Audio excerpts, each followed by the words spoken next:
Hey guys, this is my SHOT Show video. This is where I'm going to go over some of the things that caught my eye at 2018 SHOT Show.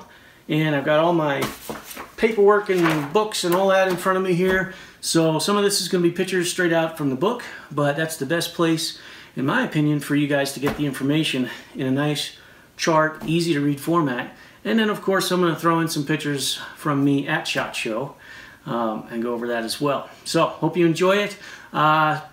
Be ready on your pause button because I'll be putting pictures up that have information on them and stuff like that, and you might want to pause the video to check that stuff out. It's no surprise, one of the first things that caught my eye at SHOT Show was from Daystate. The new Daystate Rosso, the Red Wolf series Rosso. I mean, it's flashy. All that red laminate just grabs your attention, and the high gloss finish on it, just pretty gun. Carbon fiber shroud and carbon fiber bottle, pretty cool. It comes in the red with the black highlights. That's the Rosso. That's the limited edition. So there's only going to be 200 of those worldwide, and as far as United States is concerned, there's only going to be 50 in the United States. So very limited edition. But it's going to be a production model as well. The Red Wolf, I guess you might call it standard? I don't know.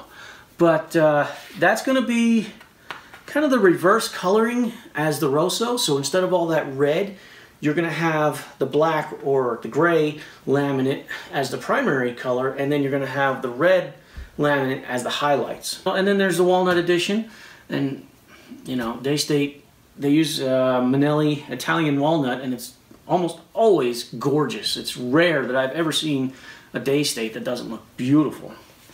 So pretty cool that they got that. You're going to be able to adjust the electronics, and instead of adjusting the electronics, you know, like power level 1, 2, or 3, but you'll be able to fine-tune the rifle how you want it. So not just power 1, 2, and 3, but very fine, small adjustments to those electronics. So that's new for Daystate. Oh, the side lever. Both the Red Wolf and the Wolverine R are now side lever. I love a side lever. So again, this is one of the things that caught my eye. And not only that, but it's an ambidextrous side lever. Okay, so flip it around for you lefties. This is a possibility for you. The Sporter stock with adjustable cheek rest, great. And you know, it comes in at 39 inches, so it's not overly long. Now the high power one is going to be 45 inches. But it also has, instead of a 17-inch barrel, it's also got a 23-inch barrel. So that was by far the, you know, that gun and the Wolverine R by far caught my eye the most at SHOT Show. Now the Wolverine R, I'm really excited about this too. One of the things that I noticed for Daystate, I love their electronics and their Harper valve and their slingshot. I mean, just the internals really do work well. I've seen some graphs where regulated, not regulated, Daystate, you know, it's kind of just this dull, you know, barely a curve to it. What I was really excited to see with the Wolverine R and the Renegade was the human regulator that they put in. I think this is a step in the right direction for Daystate. I've been really hoping that they would do this, and to see it is, it's just really exciting for me. So the Wolverine R comes in a nice thumb hole stock. It's either going to be gray laminate or it's going to be walnut. I had a chance to handle this one too, and I got to tell you guys, that stock slides on like a new pair of socks. I mean, it just, when you put that gun onto your shoulder and you slide your hand right around that grip, it just feels so nice, and I really dug it for that. So if I had to pick on these guns right now, I'm basically going to say I wish they had either more meat or a rail of some kind just underneath the bottle. You know, some way to attach a rail just underneath the bottle. And beyond that, I don't really have much to pick on them about.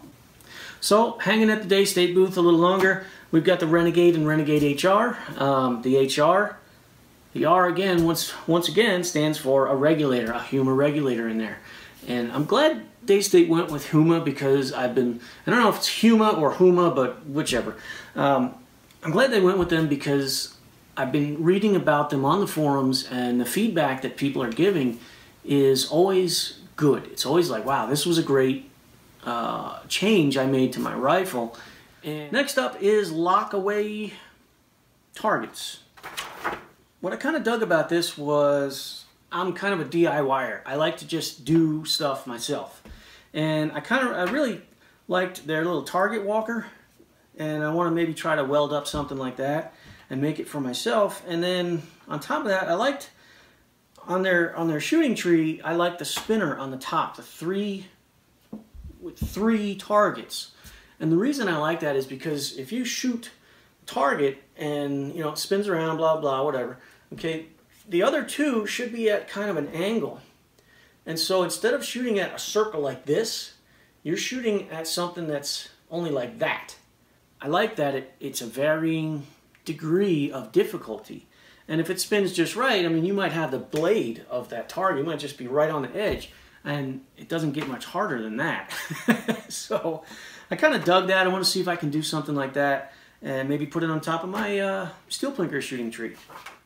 Air Arms has the new series of Ultimate Sporters, S510 Ultimate Sporters. Personally, I'm a fan of the S510 series. They've got regulators built in, which is really a step, again, in the right direction. Let's see, the R model is standard power and regulated. The XS model is extra power, FAC, and regulated. And if you'll notice on the picture of the guns here, one's got a fixed moderator on the end, and the other two just have threaded end caps. But overall, gorgeous guns. I had a chance to hold these as well. Comfortable gun, nice, good weight. I mean, just overall, just a nice PCP rifle.